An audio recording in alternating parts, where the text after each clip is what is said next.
اعوذ باللہ من الشیطان الرجیم بسم اللہ الرحمن الرحیم باب قول النبی صلی اللہ علیہ وآلہ وسلم لا نکتب ولا نحسب حدثنا سعید بن عمرو انه سمع ابن عمر رضی اللہ عنہما عن النبی صلی اللہ علیہ وآلہ وسلم انه قال ان امت امیت لا نکتب ولا نحسب الشہر هكذا وهكذا یعنی مرتن 29 ومرتن 30۔ حضرت عبداللہ بن عمر رضی اللہ تعالیٰ عنہ آپ بیان کرتے ہیں کہ حضور صلی اللہ علیہ وآلہ وسلم نے ارشاد فرمایا ہم ایسی امت ہیں جو پڑھے ہوئے نہیں ہیں، نہ ہم لکھتے ہیں اور نہ ہم حساب کتاب کرتے ہیں۔ مہینہ کبھی ایسے ہوتا ہے کبھی ایسے ہوتا ہے، یعنی کبھی 29 دن کا ہوتا ہے اور کبھی 30 دن کا ہوتا ہے۔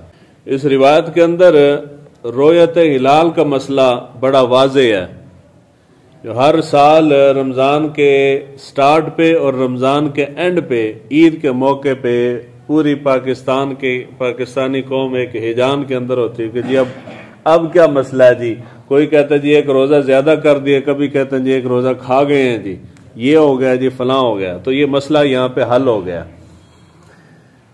حضور صلی اللہ علیہ وآلہ وسلم نے ارشاد فرمایا کہ ہم ایسی امت ہیں جو پڑھے لکھے نہیں ہیں، امی ہیں۔ امی کا تعلق سے ہے، ماں کو کہتے ہیں، یعنی نسبت ماں کی طرف کی گئی ہے۔ مائیں عموماً کسی ادارے کی پڑھی ہوئی نہیں ہوتی، تو حضور صلی اللہ علیہ وآلہ وسلم نے فرمایا ہم ایسی امت ہیں۔ امت سے مراد حضور کی یہ ساری امت یعنی ہم نہیں، یعنی سارے مسلمان اس سے مراد نہیں ہیں۔ جب حضور نے فرمایا کہ ہم ایسی امت ہیں اس سے مراد یہ ہے کہ وہ اہل عرب ہیں، اس سے مراد صرف اہل عرب ہیں، باقی امت نہیں ہے۔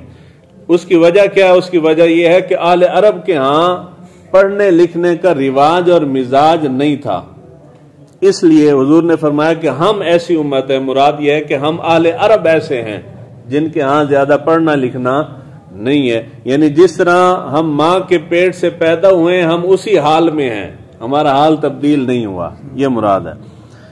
امی کا معنی جو ذرا بے باک قسم کے لوگ ہیں، حضور صلی اللہ علیہ وآلہ وسلم کا صفاتی نام ہے امی۔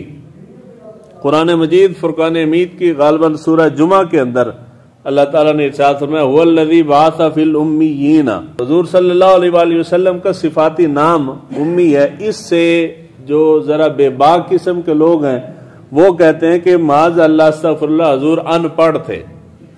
اب ایسا نہیں ہے، جس نے پوری کائنات کو پڑھنا لکھنا سکھایا ہے، جہالت کے اندھیروں سے نکال کے علم کا نور عطا فرمایا ہے، اس کے بارے میں یہ کہنا کہ وہ جاہل تھے، یہ بہت بڑے لیول کی گستاخی ہے۔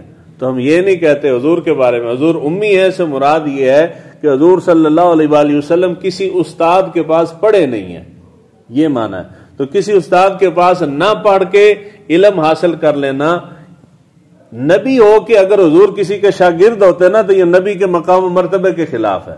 اس لیے اللہ تعالیٰ نے حضور کا استاد کسی کو نہیں بنایا کہ ساری کائنات حضور کا ادب کرے گی، حضور کسی کا ادب، تو پھر یعنی میں اگر یہاں بیٹھا ہوں تو میرا استاد آ جائے تو میں ادب احترام کروں گا کہ نہیں کروں گا؟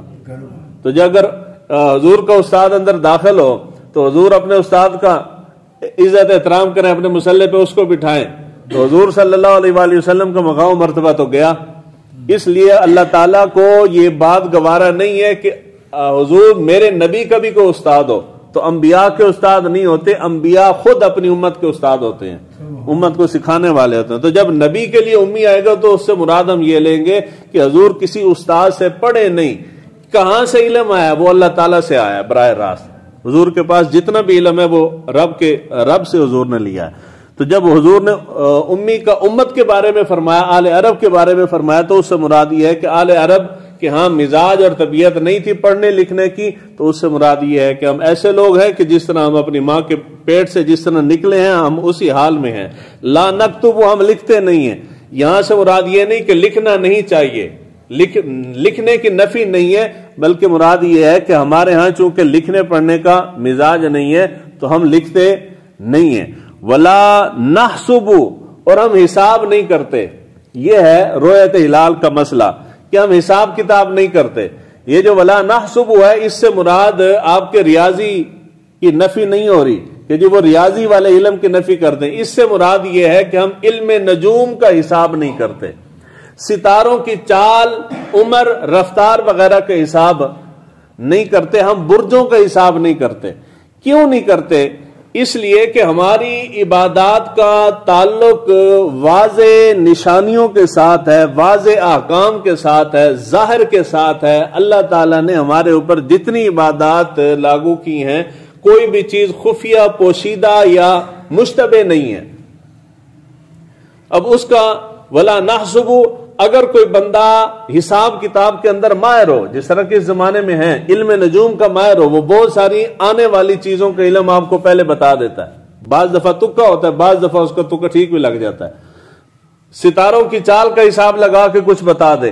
کوئی آپ کو یہاں حساب کتاب کر کے بتا دے کہ فلاں سن میں, فلاں سال کے اندر, فلاں مہینے میں فلاں تاریخ کو عید ہوگی, فلاں تاریخ کو رمضان کا مہینہ شروع ہو جائے گا, اس وقت چاند کی عمر اتنی ہوگی. لوگوں نے پورے سال کے کیلنڈر, پوری 100 سال کے کیلنڈر بنائے ہوئے ہیں, وہ سارا حساب آپ کو بتا دیتے ہیں. اگر کوئی اتنا ماہر ہو وہ بتا دے, تب بھی اس کی اتباع یا اس کی بات ماننا ہمارے اوپر لازم نہیں ہے. کہ حضور صلی اللہ علیہ وآلہ وسلم کے ارشاد گرامی ہے, اسی باب کے اندر, اسی کتاب کے اندر حضور نے ارشاد فرمایا کہ تم چاند کو دیکھ کے روزہ رکھو اور چاند کو دیکھ کے روزہ ختم کر دو. مراد یہ ہے کہ یہ افطاری مراد نہیں ہے, ختم کر دو سے مراد یہ ہے کہ مہینہ ختم کر دو, عید کر لو. اور اگر اب مسئلہ آتا ہے پاکستان کا, جی دیکھ لیں اور دیکھ کے شروع بھی کریں رمضان اور دیکھ کے ختم بھی کر لیں, لیکن موسم اگر ابر آلود ہو, موسم صاف نہیں, مطلع ابر آلود ہے, تو تب کیا کریں؟ تو حضور صلی اللہ علیہ وآلہ وسلم کی ایک روایت نہیں, 20 درجنوں روایات ہیں کہ حضور نے فرمایا کہ اگر مطلع ابر آلود ہو تو تم پھر گنتی پوری کر لو. کیا کرو جی؟ گنتی پوری کرو. مراد یہ نہیں کہ حضور نے جب فرما دیا کہ مہینہ 29 کا بھی ہوتا ہے اور 30 کا بھی ہوتا ہے, تو اگر رمضان آپ کو لگا کہ آج شروع ہو رہا ہے, آج منگل, بدھ ہے, آپ کو لگتا ہے کہ جی آج سے رمضان شروع ہوگا, لیکن موسم صاف نہیں تھا, بادل تھے, آپ کو چاند نظر نہیں آیا, تو پھر گنتی پوری کر لو. کیا ہے کہ جی آپ اس کو 30 پہ لے جائیں گے, 29 پہ نہیں رکھیں گے. اور اگر 30 تاریخ ہے تو پھر 30 سے آگے نہیں جائیں گے, چاند نظر آئے یا نہ آئے, ہم نے رمضان شروع کر دینا ہے. اسی طرح رمضان ختم ہو رہا ہے, آپ کہتے ہیں کہ جی آج چاند نظر آ جائے گا, آج رمضان کی 29 ہے لیکن چاند نظر نہیں آتا, موسم صاف نہیں ہے, تو پھر کیا ہے کہ جی گنتی پوری کرو. گنتی پوری کرنے سے مراد یہ ہے کہ روزے 30 پورے کر لو. اے جڑا پاکستان مسئلہ ہے نا, اے پاکستان چند دا مسئلہ نہیں, پاکستان ہڈ حرامی دا مسئلہ ہے کہ جی 29 رکھ بیٹھے تے 3 نہ رکھنے پہ جان, بس یہ مسئلہ ہے, اور کوئی مسئلہ. ایک روزہ یہ ہم نے رکھ لیا نا, ہمارے لیے کوئی نہیں مسئلہ.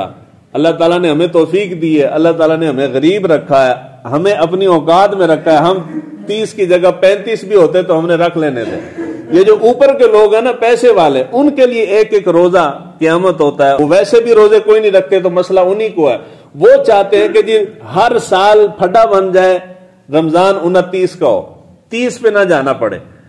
کیوں 30 پہ جانے کی کیا موت ہے؟ ایک ہی روزے کی بات ہے, جس نے 29 رکھ لیے, ایک روزہ مزید رکھنے میں کیا موت ہے؟ کوئی مسئلہ نہیں.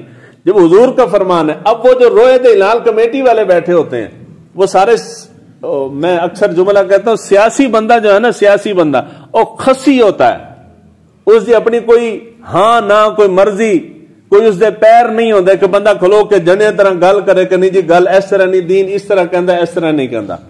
وہ سیاسی بندہ جو ہوتا ہے وہ منافق ہوتا ہے. دوسرے لفظوں میں اس نے سب ہر ایک کو خوش رکھنا, کوئی بندہ میرے تو ناراض نہ ہوئے.